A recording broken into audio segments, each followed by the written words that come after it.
So yeah, I always had the desire to study philosophy. I just never really knew how. I guess the breeding ground for most of these questions that I had was always there. I was always wondering about things like the existence of God, what the meaning of life was.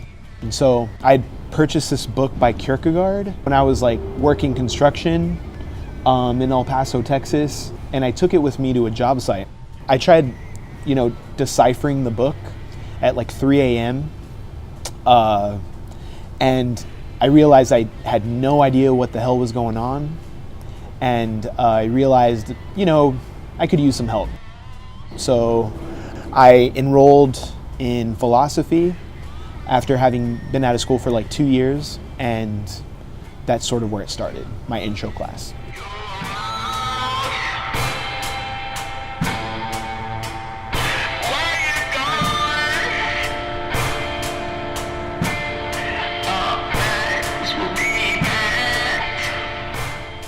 Music and philosophy are similar to me in that they represent two parts of me that I can't just do away with.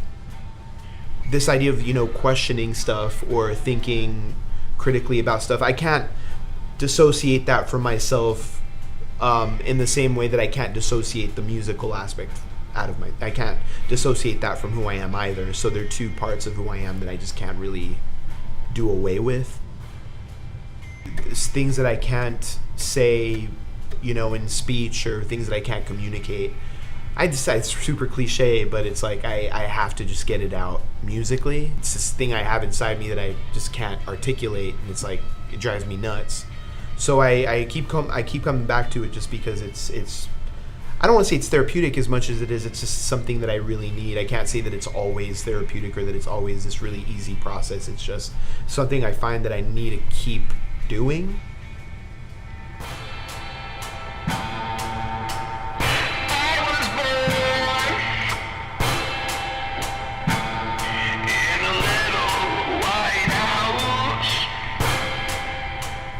I do think that philosophy is important, especially when it boils down to issues about our own life and decisions about the lives of other people. I think that's when philosophy can be really, really helpful.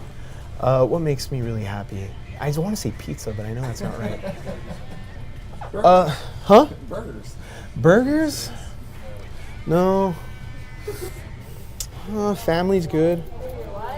That's right. Thank you.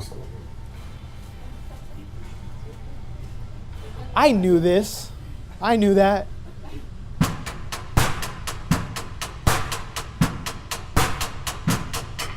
So what I like about teaching well-being or discussing that with my students is that it forces them to examine their own presuppositions and question them critically, and then maybe walk away with a better understanding of what makes a life worth living, what makes for a good life. They don't always have a theory to walk away with, but they at least get a little closer to it. I don't think I've answered that question myself, so I'm still sort of learning what makes for the good life. I mean, there's different theories out there. Some theories say it's pleasure. Others theories say it's, your desires being satisfied. Other theories say, no, it's something else entirely. Studying philosophy allowed me to examine my own beliefs critically, whereas before that was really hard for me to do.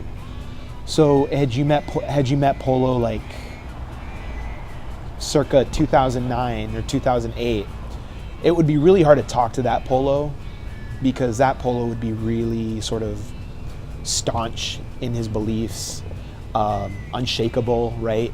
Whereas now, I think I'm able to examine my own beliefs a little bit more critically and say, well, be self-critical and be like, yeah, that doesn't really follow. I don't think you're right about this decision, man.